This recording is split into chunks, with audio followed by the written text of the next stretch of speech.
te nga bañ a waxee noonu. ma ne loolu du sa yéene ci ñun waxoo gën a dëgg Keba Diagne. waaw Omar. lan la. man dama gis ne mu nga def benn mboq moo xam ne da nga koy dugal xaw ma tudd nga mboq moo xam ne ngeen koy jaay. waaw. gis naa yaa ngi koy dugal nga ne saako xaw ma ñaata nga wax daal hectare beeg ñaari hectare yi. waa léegi mboq mi Keba. waaw. bépp baykat boo xam ne bëgg ngaa jot ci coono mbay. déedéet Omar. waa déglu rek. bokk na sama téere mbay bi ma ne bay mboq di ko amul mooy Omar. waaw.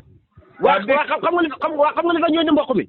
d'accord naa ne si bay mboq ndax na lekk rab yàlla yi la lekk mbamaal la lekk golo loolu moom d'accord naa si.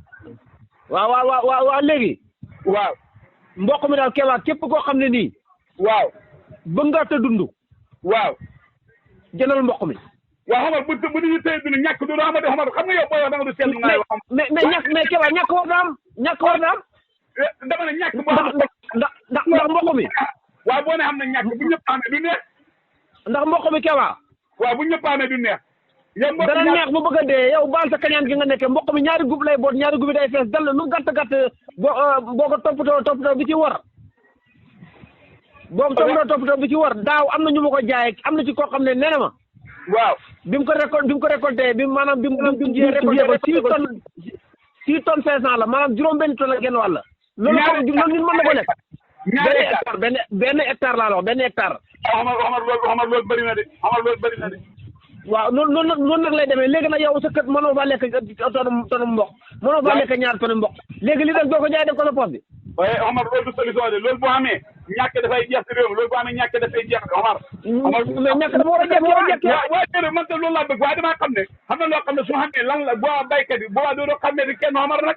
te loolu mënul ma ne Ndakaaru daal ki ne Ndakaaru ki ne file waroo leen a xàmme. ki ne file ak ki ne fële waroo leen a xàmme nit ñi fa ñu war a xam ci étage yi xam ci oto yu rafet yi. ak ci jongoma yi. karole seen kër yi.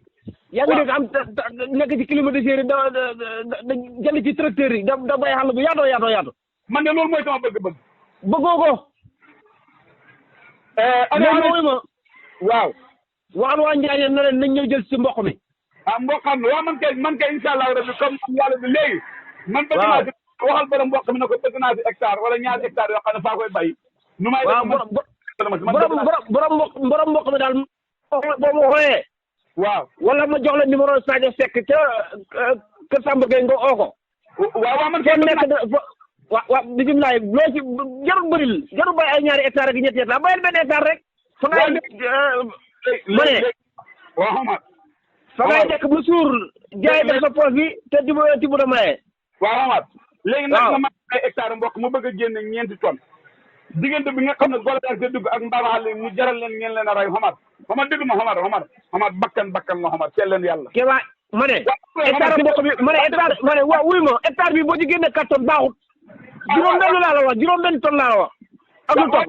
waaw dama ko am benn message dama ne la mbaamaxal ak golo baykat dinañu xoolaat bu baax Omar nañ seetaat bu baax. waaw. rey mbaaxal la golo yëpp na de nañ da wut sa bàyyi leen ñuy lekk. ma ne. tool yi. ma ne. waaw. rey bi maanaam bañ leen a rey ku mbaaxal bu duggee sa tool bi yow mbaaxal moo raw 4 francs. ba yëg yooyu koñ ba koñ lay sulli. lan la. yaa ngi dégg.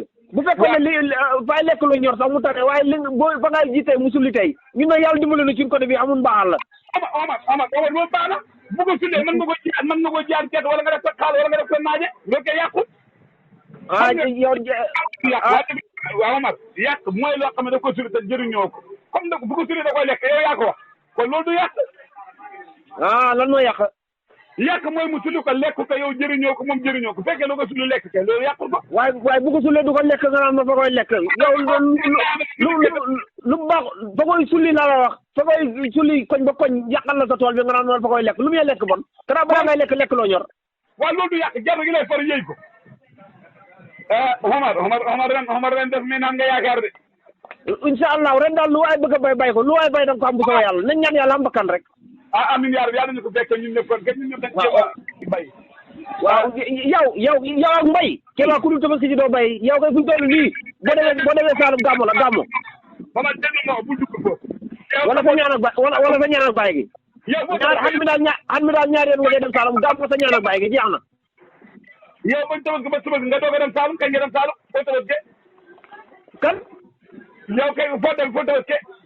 man ñëw naa 5 jours avant tabaski. xam nga loolu ñëw nga ko yow. comment ragal. waaye du question comment ragal ay comment ragal yaa ma dama na ndax bàyyi ñeme ngaa bàyyi Dakar 5 jours avant tabaski ñeme nga ay Dakar ñu xubbe. Kéba fu ñu toll nii may waxee yow balaa may gis Ndakaaru ci kattanu yàlla. waaw. dama rocc sama sox bi. Papa Mbaye. Omar léegi ñu soxla alhamdulilah bi ak jóoni jóoni ni ngeen def ba jot ci nag ñoom. alhamdulilah bi ak jóoni ji yow yaa ngi foofu ku ko soxla bu ma contacté yaa ngi Pikine am na Ndakaaru. Omar lu nga def wóor na suuf si wow si. nga jël ma ne dara. naram yëpp nar ko ci suuf toog Dakar. lépp na ko ci malañ kay taxaw Dakar kay waaw. waaye sa tool boobu nag yaatu na xam nga ku la ko dogal tool bi ma jiite yaatu na sàlli na. waaw kaar kenn dogalu ma ko maa ko moom fa nga xañaan kaar commencé di nga ma nag commencé di nga ma maafu nag waaye du continuer waxoon naa la nawet bi suñu nawetam ren bi sa bakkan bi lañ ci teg waxoon naa la ko. waaw dama ne la sa tool bi yaatu na gisuma si parce que loolu laa la wax. waaw kaar laa wax kaar waaw su nawetam ren bii sa bakkan bi lañ ci teg. daaw sa bakkan bi lañ ci gar de. daaw gàncax gi lay doon commencé maafu suñu tool bi nan ko bax suñu gàncax gi. nan ko bax Amar wax day rafet. bul wax ji ñaw wax day rafet. li xam laa la wax. yaa ko tey fa nga xañaan. yow léegi wàññi naa ne fas yu jigéen anamu. fas yooyu la see laaj. waaw yow da ngaa war a jur sa gisul moom muy lonk ko xanaa xam ne lonk ko baax na ci mooy tax kii mën a dëgër. lan ci. ma ne lonk ci baax na comme dafa jur bees loolu moo ci baax dama lay wax xam-xamu mbay. non fas yu jigéen ñi wasinu bees la waa ko noppal ba ca kanam suñu toll nii nakal rek laa koy def mu doon yooyu mboq ak dugub laa koy booleel da ko soqal mu doon ko yooyu. ana doom ji. doom jàng fi. yow waaw hey yaa ñaan yow. barki yonent bi yaa bon. maanaam fu ñu toll nii sama bëgg mu gaañu nii. baax na ba ci keneen incha allah ndax am na yéen wax joo xam ne damay laaj ndax mu ngi dund loolu dara nawati waaye bu loo yaa ñaan laaj ko waaw rek fa nga ñaan bi yaa ngi dund sa bakkan ba yaa ngi nokki fas ak bakk doomu aadama bu dee ma ne fas ak doomu aadama seen ma ne bakkan la nokki la baax na loolu maa ngi lay kaal loolu tontu ba keneen lay doon incha allah rabbi maa ngi kaal ba ngeen defee dara mbamaale yeeg danga xam bakkan la bakkan la jafe na daal comme yow yore nga mool na xaw ma lan mooy sa sekkare waaye moolu fas moom yomb waxoon loolu la nga waxoon daal mooy fas fa jaasi yaa waxoon loolu